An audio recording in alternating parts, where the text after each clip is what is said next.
Assalamualaikum dan selamat sejahtera. Selamat bertemu di dalam modul dalam talian pentaksiran bilik darjah. Video penerangan modul pertimbangan profesional PBD dihasilkan oleh Pasukan Panel Jurulatih Kebangsaan Pentaksiran Bilik Darjah.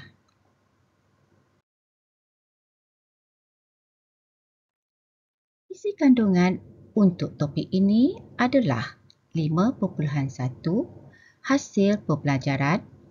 Dari hasil pembelajaran, kita akan melihat kepada 5.2 iaitu kriteria kejayaan.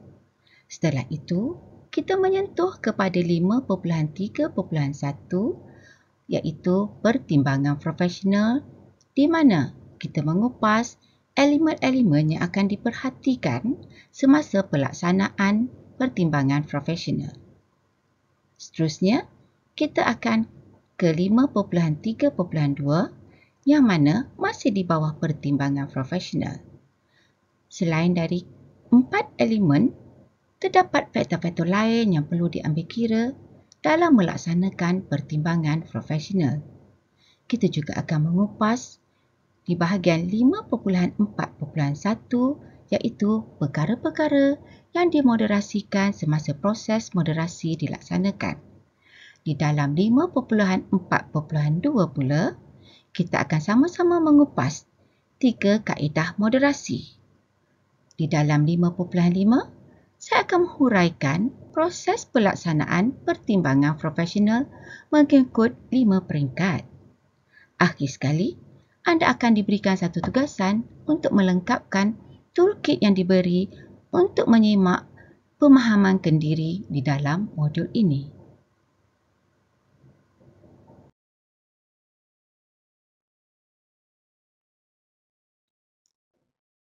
Di akhir modul ini, peserta dapat pertama, menentukan 4 elemen pertimbangan profesional.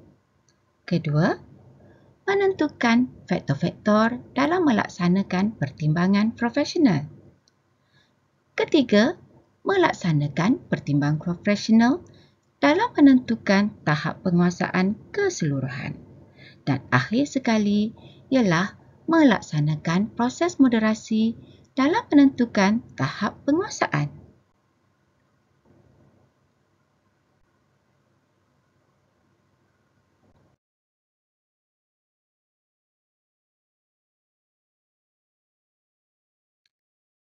Kriteria kejayaan di akhir modul ini, peserta belajar mengaitkan elemen-elemen pertimbangan profesional dalam proses pengajaran dan pembelajaran serta pentaksiran bilik darjah. Kedua, menghuraikan faktor-faktor melaksanakan pertimbangan profesional dalam pengajaran dan pembelajaran. Ketiga, melaksanakan pertimbangan profesional berdasarkan analisis maklumat penguasaan pembelajaran murid dalam menentukan tahap penguasaan keseluruhan. Yang keempat, melaksanakan proses moderasi dengan menggunakan mana-mana kaedah moderasi. Dan yang terakhir sekali ialah menghuraikan perkara-perkara yang dimoderasikan dalam melaksanakan pertimbangan profesional.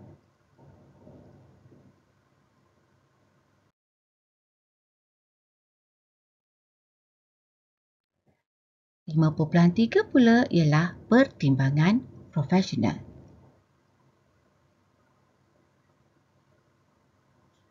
Bahagian pembangunan kurikulum mendefinisikan pertimbangan profesional sebagai pertimbangan yang dibuat menggunakan pengetahuan profesional terhadap kurikulum yang dihasratkan mencakupi pengetahuan, kemahiran, nilai, bukti pencapaian, strategi pengajaran, kaedah pentaksiran serta kriteria dan standard yang ditetapkan. Keperluan utama kepada pertimbangan profesional adalah untuk menentukan tahap penguasaan berdasarkan standard prestasi bagi setiap kelompok standard kandungan dan standard pembelajaran. Asas kepada pertimbangan profesional, guru perlu menganalisis dan membuat rumusan maklumat terhadap pembelajaran secara beretika dan bertanggungjawab mengenai tahap penguasaan murid. Dan akhir sekali, proses pertimbangan profesional berlaku secara berterusan sepanjang pengajaran dan pembelajaran. Berdasarkan hasil kerja murid yang dikumpul secukupnya, guru melakukan pemerhatian untuk mendapatkan gambaran yang menyeluruh terhadap murid. Ini bermakna guru melaksanakan pertimbangan profesional berdasarkan kekerapan pemerhatian dan interaksi kepada murid pada satu tempoh yang tertentu.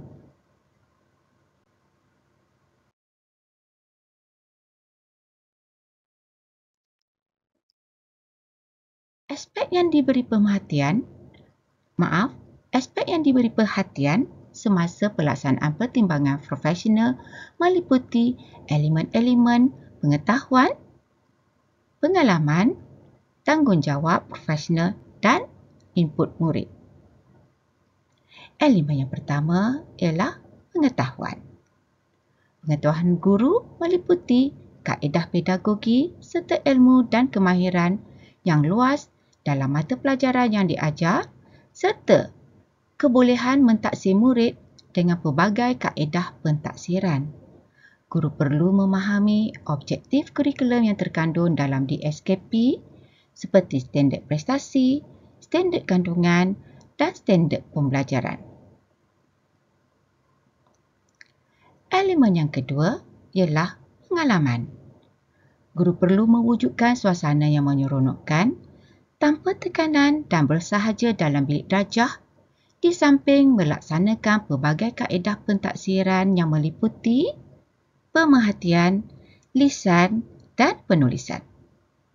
Pengalaman guru dalam menetapkan strategi pengajaran serta kebolehan mentaksir murid secara adil, telus dan konsisten dapat membantu guru membuat justifikasi terhadap murid yang ditaksir secara profesional. Elemen yang ketiga ialah tanggungjawab profesional. Pentaksiran dilaksanakan oleh guru secara bertanggungjawab dan beretika berdasarkan pengetahuan, input murid serta pengalaman dengan cekap, adil, telus, sistematik dan holistik tanpa melibatkan emosi. Elemen keempat atau terakhir ialah input murid.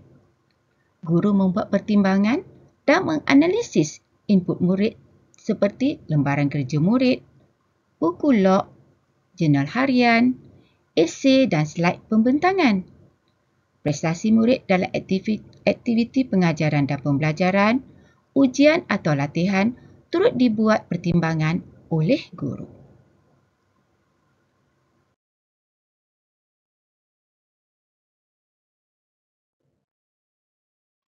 Selain dari 4 elemen yang dinyatakan sebelum ini, terdapat faktor-faktor lain yang perlu diambil kira dalam melaksanakan pertimbangan profesional.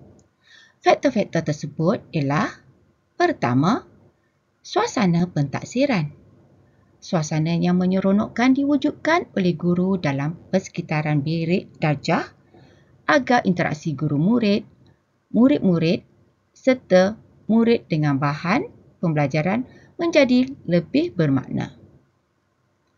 Faktor yang kedua ialah amanah.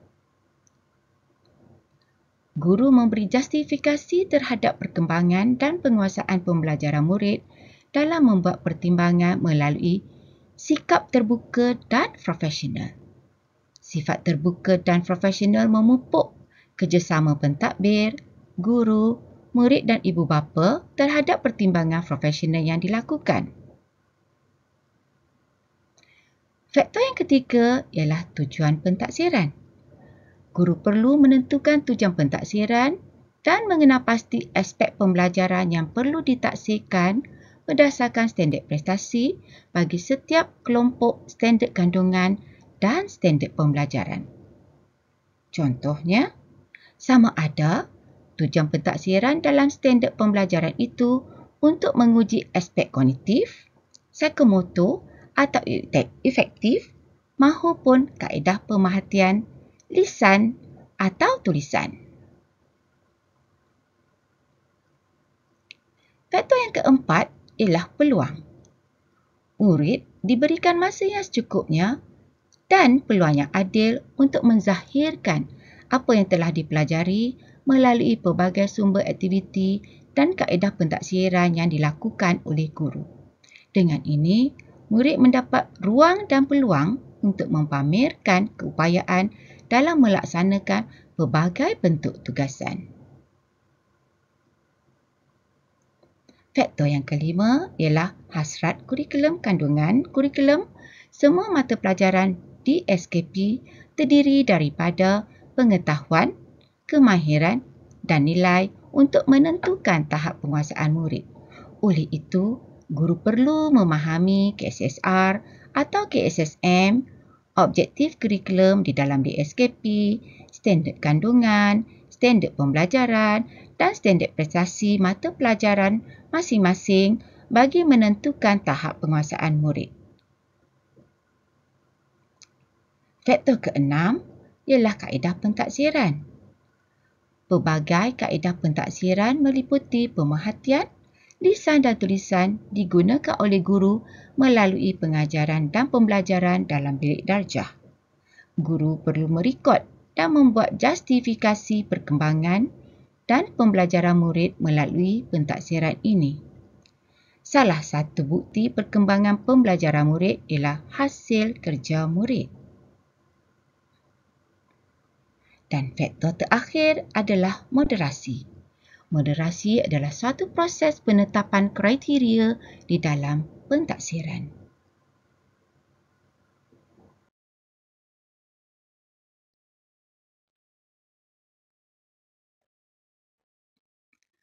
Moderasi adalah satu proses penetapan kriteria dalam pentaksiran. Dalam proses moderasi, guru berkongsi pengalaman, pengetahuan, pemahaman kurikulum seperti standard kandungan, standard pembelajaran dan standard prestasi serta strategi pengajaran dan pentaksiran bagi melaksanakan pertimbangan profesional. Proses moderasi dapat mengurangkan jurang antara seorang guru dengan guru yang lain. Selain itu, kesahan dan kesaksamaan antara guru berlaku dalam pertimbangan profesional. Semasa proses moderasi, terdapat beberapa aspek yang diambil kira. Aspek-aspek ini mengambil kira keperluan dan ketetapan dalam dokumen standard kurikulum dan pentaksiran sesuatu mata pelajaran tersebut. Aspek-aspek yang akan dimoderasikan adalah: pertama, kriteria pertimbangan profesional. Aspek ini mengambil kira elemen-elemen yang dinyatakan dalam pertimbangan profesional. Aspek kedua ialah penentuan kaedah pentaksiran. Guru akan menentukan sama ada kaedah pemerhatian, lisan atau tulisan untuk ditaksirkan kepada murid.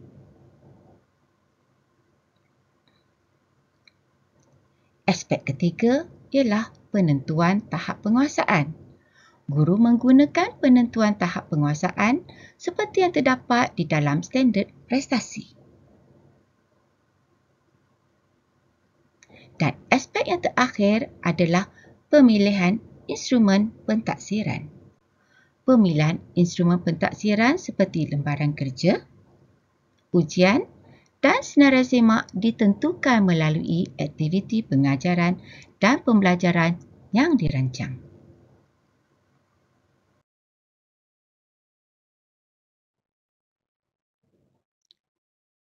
Seterusnya ialah kaedah moderasi. Guru boleh menggunakan mana-mana model atau kaedah moderasi seperti yang dinyatakan menurut Klinovsky dan Eddy atau Hipskin dan Robertson.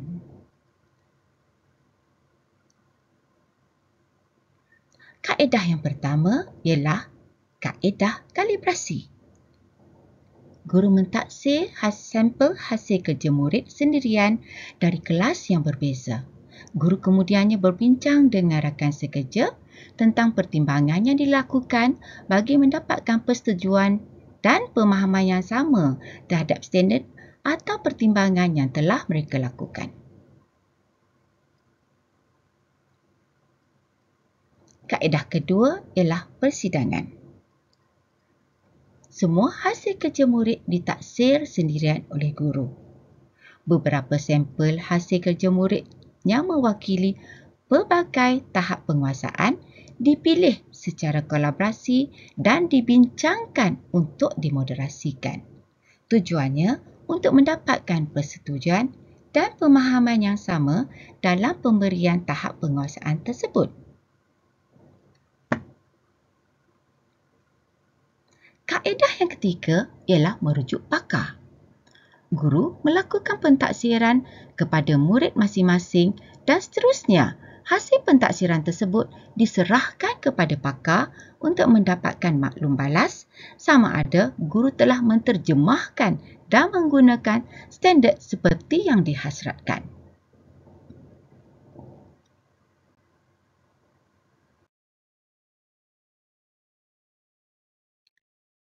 Untuk imbas kembali kepada modul yang diikuti, sila senaraikan perkara yang dimoderasikan dalam salah satu kaedah moderasi. Dapatkah tuan-puan lakukan aktiviti ini?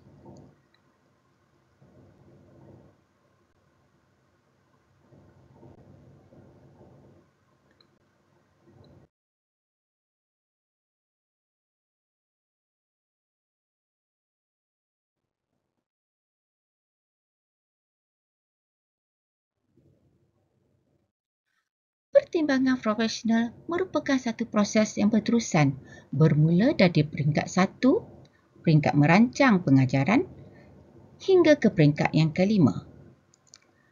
Pada peringkat 1 iaitu merancang pengajaran dan pembelajaran serta pentaksiran, pada peringkat ini, guru perlu mengenal pasti standard kandungan dan standard pembelajaran seperti yang terkandung dalam dokumen standard kurikulum dan pentaksiran. Dari standard kandungan dan standard pembelajaran yang ditentukan, guru akan menentukan objektif pembelajaran yang perlu dicapai oleh murid. Dengan itu, strategi pengajaran yang ditentukan selari dengan objektif dan kaedah pentaksiran yang dilaksanakan sepanjang pengajaran dan pembelajaran berlangsung. Instrumen pentaksiran juga perlu sesuai dengan aktiviti dan keupayaan murid yang hendak diajar.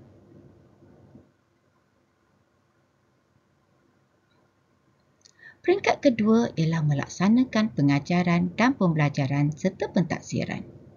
Setelah merancang pengajaran dan pembelajaran serta pentaksiran bilik darjah, guru akan melaksanakan pengajaran dan pembelajaran serta pentaksiran bilik darjah. Dalam peringkat ini, strategi pengajaran dan pembelajaran yang dilaksanakan oleh guru perlu selari dengan standard kandungan dan standard pembelajaran yang telah dipilih. Sebagai contoh, jika standard pembelajaran yang dipilih memerlukan murid melakukan kemahiran membaca, maka guru perlulah merancang strategi pengajaran yang sesuai dengan kemahiran membaca. Guru juga perlu melaksanakan kaedah pentaksiran yang berkesan dan sesuai untuk mengukur keupayaan dan pencapaian murid sama ada telah tercapai atau tidak.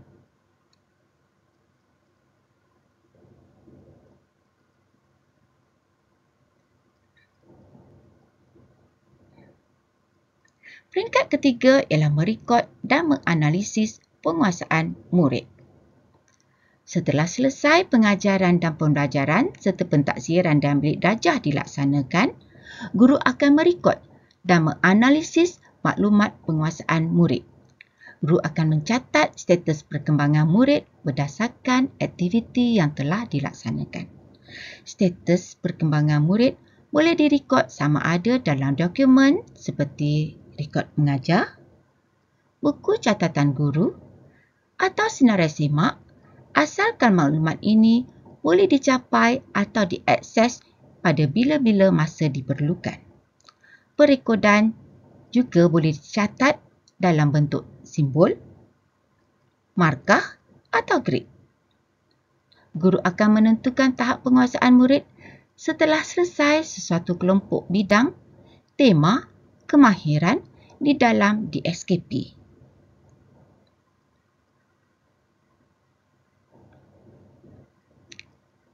Pada peringkat keempat ialah melakukan tindakan susulan. Jika terdapat murid yang tidak mencapai tahap penguasaan minimum, guru perlu melakukan tindakan susulan terhadap murid atau kelompok murid tersebut. Guru boleh melaksanakan tindakan susulan dari aspek strategi pengajaran atau kaedah pentaksiran yang sesuai mengikut keupayaan murid.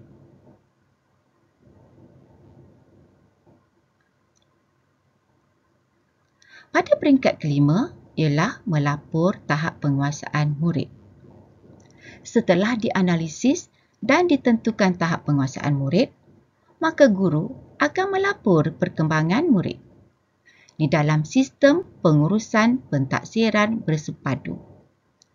Pelaporan pentaksiran bilik darjah boleh dibuat sebanyak 2 kali setahun di dalam sistem pengurusan pentaksiran bersepadu ataupun SPPB.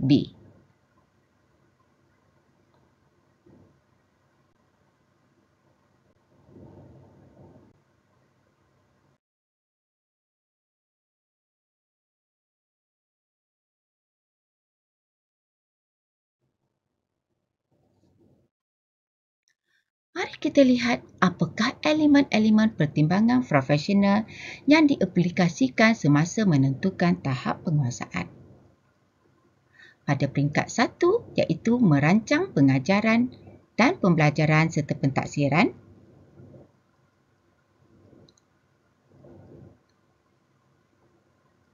Guru contohnya membuat pertimbangan berdasarkan elemen pengetahuan.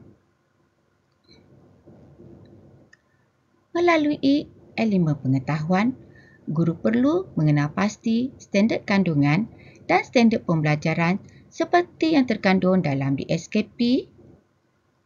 Dari DSKP,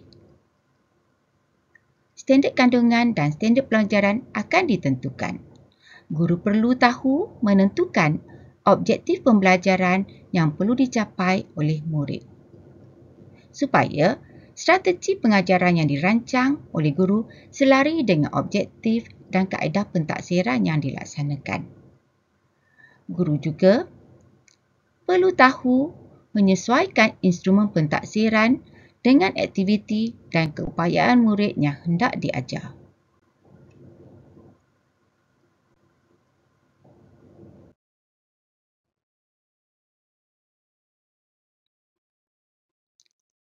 Pada peringkat kedua, iaitu melaksanakan pengajaran dan pembelajaran serta pentaksiran. Di peringkat ini, guru boleh mengaitkan elemen pengetahuan semasa melaksanakan pertimbangan profesional. Sebagai contoh, jika standard pembelajaran yang dipilih memerlukan murid melakukan kemahiran membaca, maka guru perlulah merancang strategi pengajaran yang sesuai dengan kemahiran membaca. Guru juga perlu tahu melaksanakan kaedah pentaksiran yang berkesan dan sesuai untuk mengukur keupayaan murid. Guru juga mengaplikasikan elemen pengalaman semasa melaksanakan pengajaran dan pembelajaran dan bilik darjah. Contohnya, semasa berinteraksi antara guru dan murid, murid dengan murid dan murid dengan bahan, guru melakukan pemerhatian sepanjang aktiviti pembelajaran murid berlangsung. Di sini, elemen pengalaman guru diaplikasikan dalam melaksanakan pertimbangan profesional.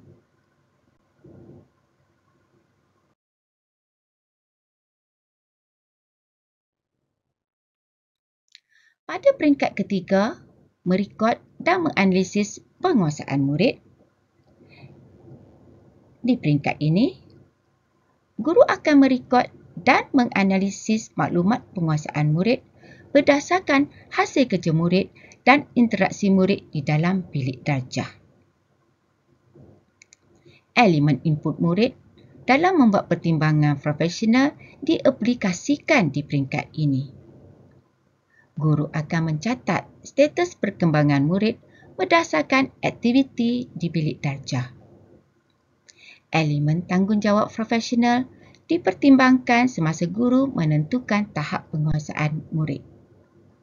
Guru perlu telus, adil, cekap dan holistik tanpa melibatkan emosi.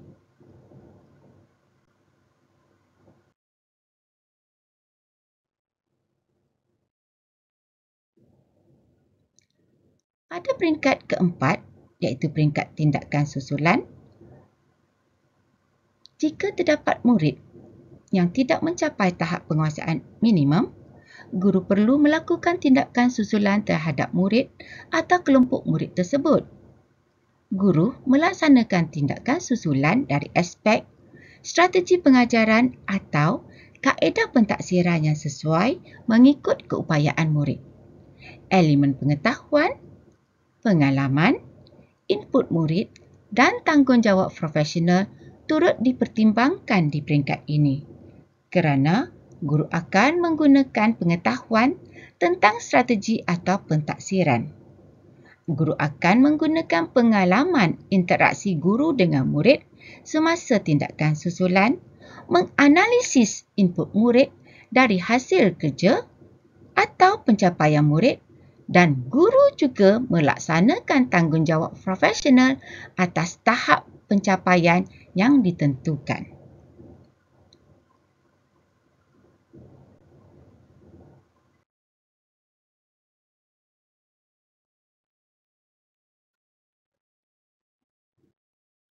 Pada peringkat yang kelima, iaitu melapor tahap penguasaan murid.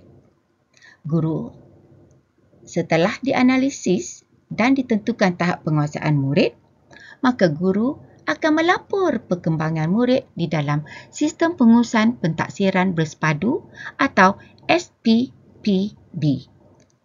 Pelaporan pentaksiran bilik darjah boleh dibuat sebanyak 2 kali setahun di dalam Sistem Pengurusan Pentaksiran Bersepadu. Elemen tanggungjawab profesional dilaksanakan oleh guru semasa guru membuat pelaporan tahap penguasaan murid.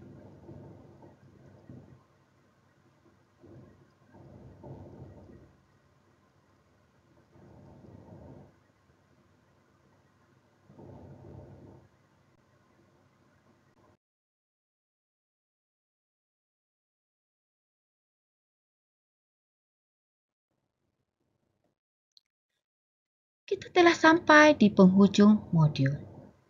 Tuan-puan diminta menentukan tahap penguasaan seorang murid melalui proses pertimbangan profesional. Sila beri justifikasi anda menentukan tahap penguasaan murid tersebut semasa melaksanakan proses pertimbangan profesional berdasarkan elemen-elemen pertimbangan profesional di dalam Toolkit 1.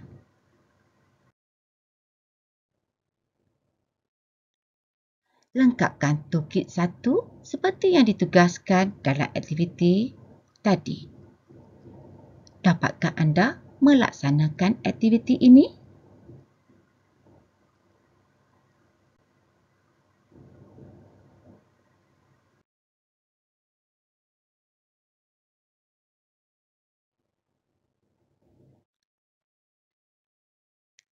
Diharapkan anda telah mencapai hasil pembelajaran dan kriteria kejayaan di dalam modul ini.